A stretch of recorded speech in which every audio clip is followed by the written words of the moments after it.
Hey guys, Taki here. Valve is back for round 2 with the Steam Deck OLED model, and this time they went all out. This is going to be my first impressions look at what is easily the best handheld of the year.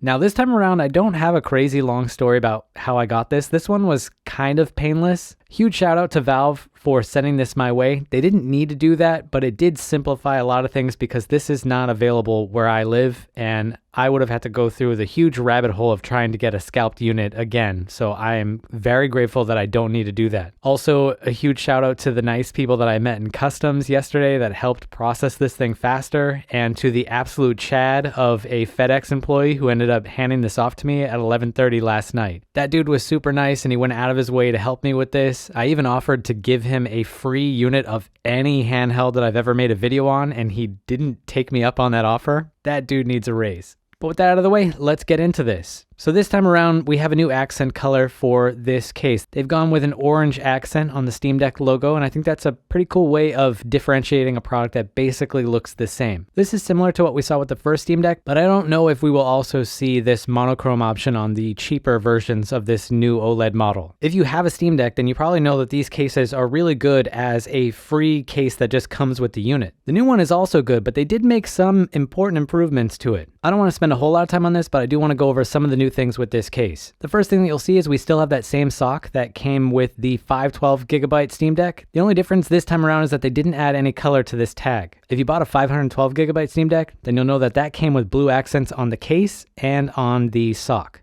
These aren't necessary by any stretch of the imagination, but I do like them. I only have one out of all of the Steam Decks that I own, but I did go with a 3D printed option for my other decks. I'll have to check if this new charger can fit in those older 3D printed cases, but we do have a new one and they did make some important improvements in it. First thing that you'll see right off the bat is we now have a Steam Deck logo on the charger itself, and this is actually pretty cool. I have a lot of chargers that look very similar to the Steam Deck one without any branding on it, so this is really nice to have as a quick visual cue that this is meant for the Steam Deck. Beyond that, the biggest change is in the cord length. The new cable is significantly longer than the old one, and this is something that I didn't know that I wanted until I started seeing longer cables in other PC handhelds. When it comes to the Steam Decks that I had before today, I would primarily use third-party chargers just because the cable was longer, and now I don't need to do that because this one is way longer than the original one. I typically will only use the charger for the original Steam Deck when I take it traveling. Inside the house, I end up using a charger that has a longer cable so that way I don't have to feel so tethered to an outlet. This new charger will allow me to do that. But in terms of specifications, this is the same charger as the original.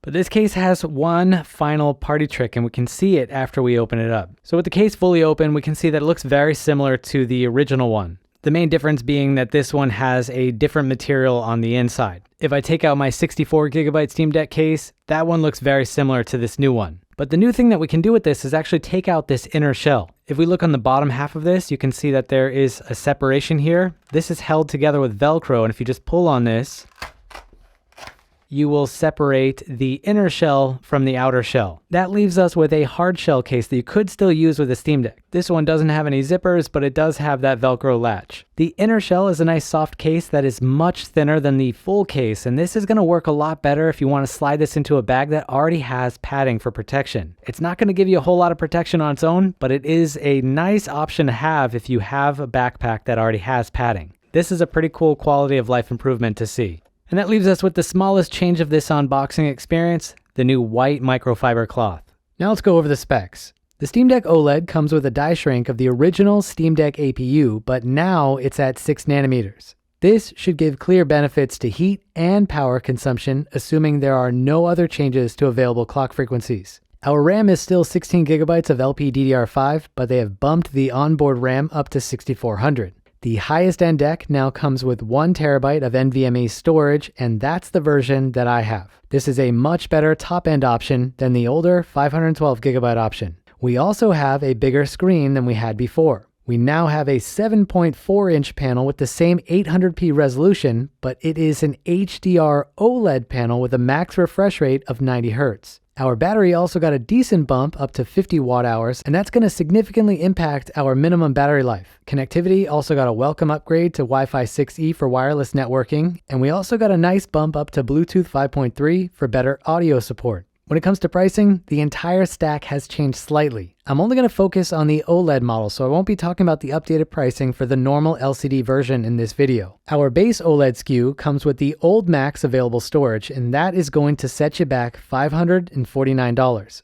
If you think about it, you now have the ability to buy a huge upgrade for less money than people bought the original 512GB Steam Deck. That SKU is a great option. Up from here, we have the high-end version with a few extras at $649. That's the version that I have. They also have a limited edition version available in only 2 regions, and that one goes for $30 more, and it comes with a transparent shell. In this first section, I want to talk all about the improvements and changes that they've made to the hardware and the software of the Steam Deck OLED. Anything that's like a significant change, we'll probably do a dedicated section just on it to evaluate it further. The first and the biggest change is the new screen. It is an OLED screen, but even beyond just being an OLED screen, there are a lot of things that are better with this screen. Given that it's an OLED panel, it's going to have extremely dark blacks, so if you're going to play anything that's like a darker game, it's going to look amazing on this. We also have a higher maximum brightness this time around. On the original deck, I was able to measure around 540 nits of peak brightness. On this model, we can get 1000 nits of peak brightness, but that's only in HDR games. And yes, this is an HDR capable handheld. That is not that common. In non-HDR content, you're going to be limited to 600 nits of peak brightness, and I'm not anticipating that that's going to be a noticeable improvement or a change over the stock Steam Deck. That being said, it should easily be possible to see 1000 nits of peak brightness. So the resolution is the same, but the screen is bigger with smaller bezels on the top and the bottom. We have a higher maximum brightness, especially with the new addition of HDR mode, but we also have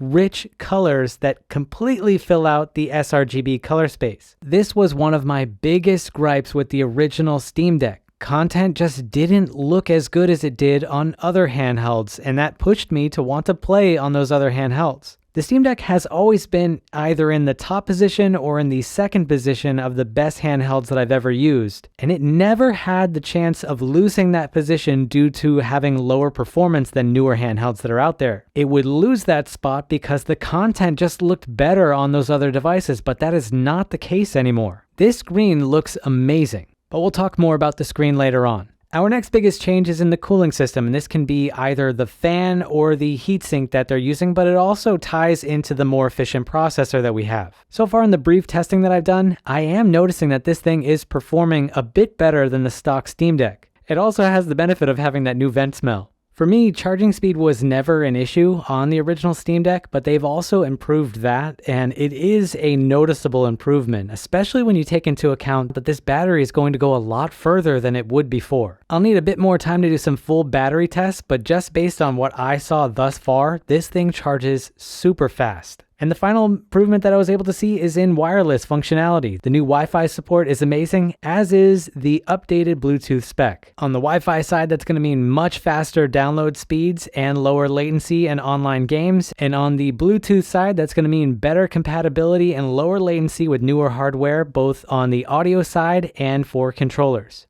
When it comes to the remaining physical changes that we can see without opening up the device, there's not a whole lot left. The screen printing on all of the face buttons is a bit darker than it was before, and they've also changed the color on the base of the analog stick. The top of the analog stick also changed, and this can kind of be seen as an improvement. I never really had any problems with the original stick, but it was easy for this to get dirty and a bit difficult to clean it at times, so I always ended up just using thumbstick caps. The top of the new stick is now a grippy plastic that should be way easier to clean and better to maintain. It also sits a bit recessed from the rim, and I found that that also helps with grip a bit. And that just leaves us with this final change, which is the new orange power button. And again, like the case, I think this is a cool way to differentiate a new product that basically looks the same as the original. In this section, I want to talk all about gameplay performance and benchmarks. And because we only have a die shrink with this new device, we shouldn't expect to get better performance than the original Steam Deck unless those situations can take advantage of the faster RAM that we have. And those are going to be edge cases. So if we just run a benchmark on these, they should be within a 1% or 2% of each other. Now, other people have already looked at benchmarks of the new Steam Deck, and I plan to do that myself in the future, but what I want to do now is try to find out if there's any instance where the new deck is worse than the old one. Before we do that, let's quickly talk about the on-screen display. We can see in this example right here running Resident Evil 3 on both of these devices, the original Steam Deck shows that it's using 1 to 2 watts more power than the OLED deck, and both of these are at max brightness. So this would be 540-ish nits on the original deck and 600 nits on the OLED one if their data is accurate. Now, one of the things that I need to point out is when we're looking at that charge drain, we need to also take into account that the battery sizes are different between these two devices. Charge drain, as you see here, is just a snapshot, and it's not always that accurate. If this battery was lower, let's say like 20% or so, that charge drain would increase, but you're not using more power. It's just that the reading is not that accurate throughout the entire scale. Different devices are more accurate at different positions in the charge drain scale, but you have to do some tests to find out where that point is.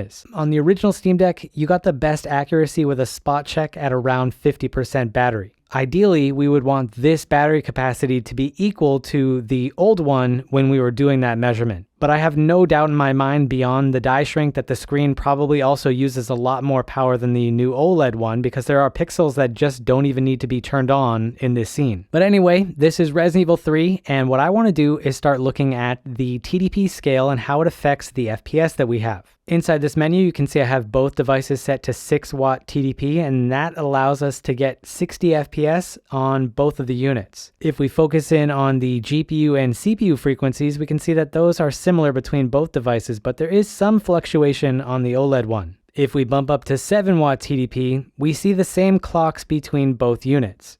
But what happens when we go down? Let's go down to 5 watt TDP. On the original deck at 5 watt TDP, in this setting, we're getting between 48 and 50 FPS. On the OLED Steam Deck in this setting, with all of the same game settings, for some reason, we're getting less FPS. And we can see that gap persist even if we go down to 4 watt TDP on both devices. So I don't know if this is a driver issue with this game, but this is not something that I was expecting to see. And just so there's no questions, these are both using the same settings. I don't know if I'll see this in other games because I'm doing this as I'm saying it right now, but even if we do see this in another game, I don't think it really matters if at the end of the day we're still using less power at that TDP on the OLED Steam Deck. It just means that you're going to have to bump up to the next highest level to be able to match the performance that you would get on the original deck at these very low TDP levels. But let's try to see if we can find another instance of this. But just as another point of reference, here's Deck HD on the top versus the original Steam Deck, and both of these are also at 800p with the same game settings, and you can see the FPS readings are pretty much similar between the two of them, plus or minus a couple FPS. Here's another game. For this one, we need 7 watt TDP to be able to play it at 60 FPS in this setting. We can see at that TDP, our GPU clock is the same or about the same on both devices. They fluctuate a bit. The CPU clocks see a bit of fluctuation on both of these, with the OLED one sitting at the minimum clock for this TDP a bit more often than the original one, but they're largely the same.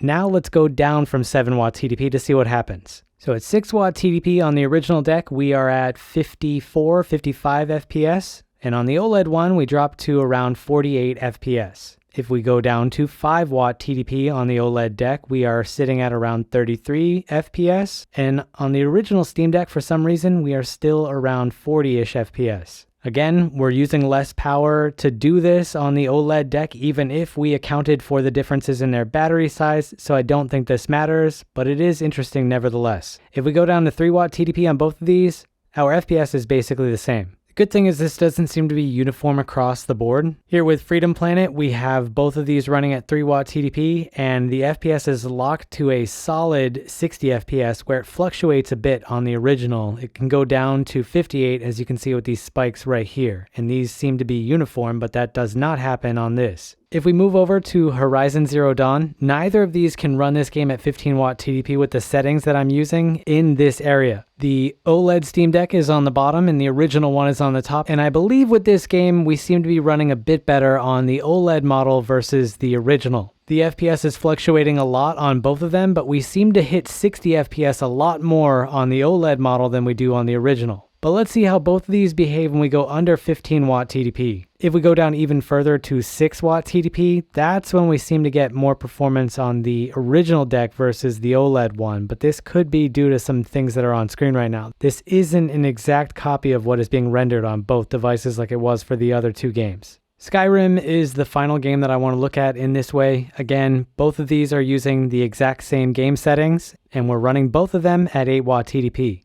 At this TDP, we are able to run both of these games at 60 FPS, no problem.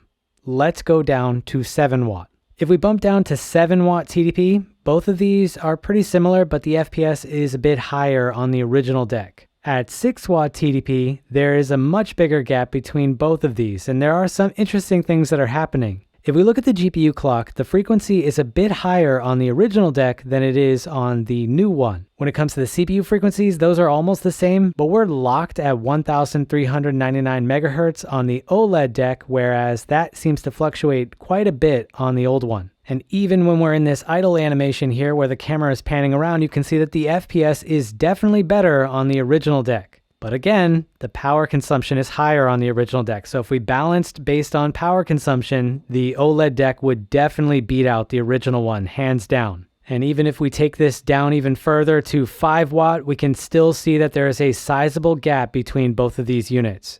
So yeah, that's an interesting takeaway from this. I don't think it really matters because at the end of the day, the OLED deck is using less power, but it is interesting to see that there are some instances where the original one is getting better performance with the older processor. I have 3 original Steam Decks and they all basically are around the same that you can see in any of the testing that I did. And I did switch between a few while I was making this section. And so far from my sample size of 1, there are some instances where the original deck outperforms the newer one, but it does so by consuming more power. So it doesn't really matter at the end of the day. In this section, I want to talk all about the thermal performance of the Steam Deck OLED. Now, I haven't had a ton of time with this device, but I don't expect things to change from my initial impressions. There are a few aspects of the thermals that I do want to touch on in this video. The first thing that I want to say is that this fan makes less noise than any of my other Steam Decks. I noticed this right away. On the top end of the TDP scale, it's not as quiet as Ally, for example, but I think there is some room for improvement with external tools like the Fantastic plugin.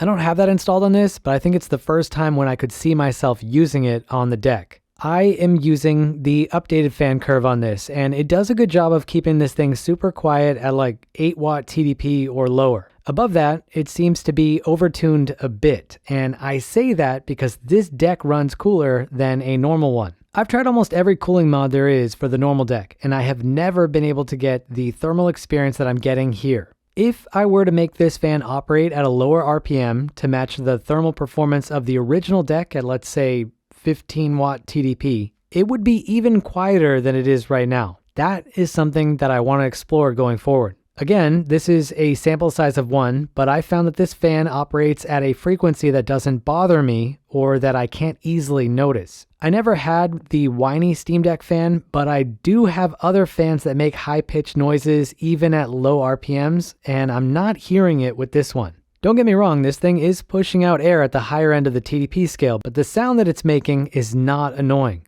In fact, there were times while I was filming this video where the ambient noise in the room that I'm recording in overpowered the fan with the volume set to 0.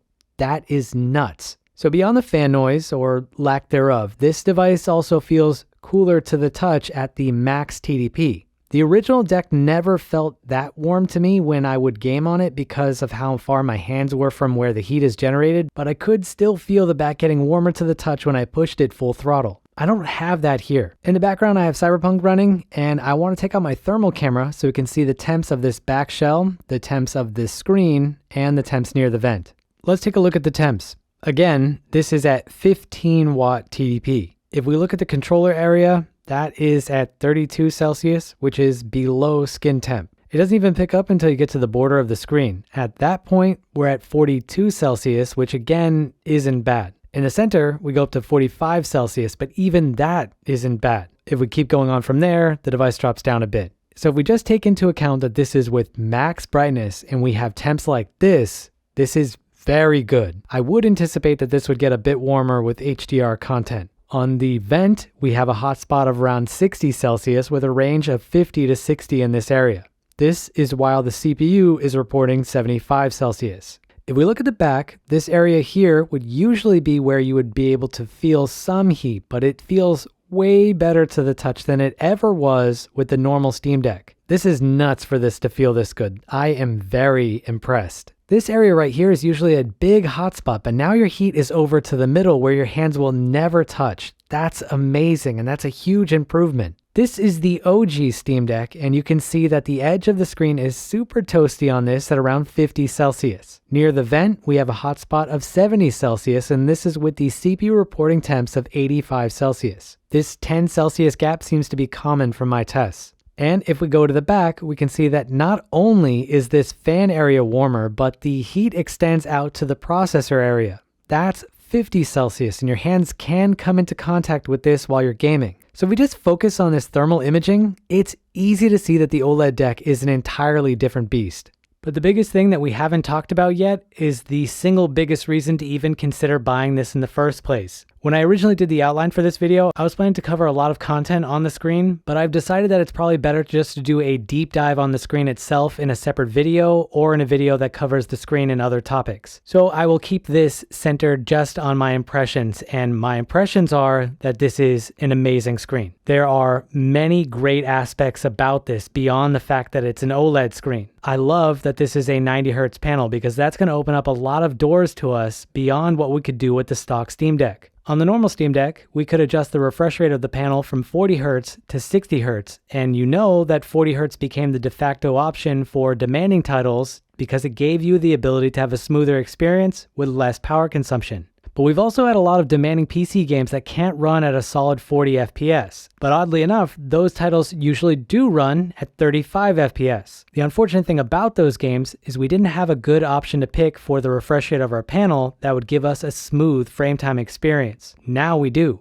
But yeah, I'm planning to do a deep dive just on the screen because there's a lot of information to cover here, and there are a lot of things that I would like to know as a consumer if I was thinking about upgrading to this or purchasing my very first Steam Deck. I know there are a lot of people out there that are wondering if they should upgrade to this new version, if they already have a Steam Deck or if they don't even have one at all. I'm going to speak about my situation, and maybe some of the things that I say here will resonate with yours. I currently have 3 Steam Decks, and now that I've experienced this new version, I don't think I'll use any of them anymore. If I do use any of them, it'll probably only be the one that is set up for emulation. There is no other reason for me to use the normal Steam Deck now that I have this one. It is much better than the original model in every way that I care about the most. The biggest of which is the screen. I care a lot about the visual experience on my gaming handhelds, and the Steam Deck was lacking in that department versus a lot of other handhelds that came out after it. With this new screen, the Steam Deck stands out alone, but it's at the top. This is way better than other handhelds that are on the market, especially when you consider the price that this goes for. I do just want to point out that if you do have a Steam Deck, there's no reason from a performance standpoint to upgrade to this since the experience is going to be the same. But if you care a lot about thermals and the visual experience of the device, this is the definitive version of the Steam Deck. Whether or not it's worth going through the effort of trying to sell the deck that you have now to finance this one, or if you just want to buy 2 of them at the same time, that's really up for you to decide. I will just leave you with this anecdote. For a long time, I've had the belief that if a company could manage to get their hands on a decently sized OLED screen, then that would allow the hardware to far outlive the usefulness of the processor that it uses. If we look at the processor that this has and that the original Steam Deck has, they are outclassed by the newer AMD processors that are out there on the high end. On the very low end, they can be matched to some extent by Ryzen 7000, but this still has a place where it exceeds over other options that you can get. That won't be the case forever. If Ryzen 8000 isn't able to surpass this processor or the original Steam Deck processor at every TDP level, then that is a real shame. But even if that happens, or we get to the point where there are other APUs that are available in the Steam Deck 2 or other competing handhelds at cheaper prices or the same price as this one, this device will never stop being relevant. Let's say, for example, 3 years from now, there's a very popular PC title that isn't even able to run at 20 FPS on this hardware with all of the future FSR tricks that are available. Well, you can just stream that game to this device, and with this screen and the controls that we have and the amazing audio system, this is the best streaming experience that you can get from any device that's on the market right now. But that added quality does come at a cost. This time around, you need to buy at least the mid-tier option if you want to get this new screen, this new processor, and all of the other improvements. I believe this hardware is worth that, but I'll have some more videos delving into this deeper if you're on the fence. If you enjoyed this video and you want to see another, take a look at the video that I did on the Lenovo Legion Go. Happy gaming, everyone. Taki out.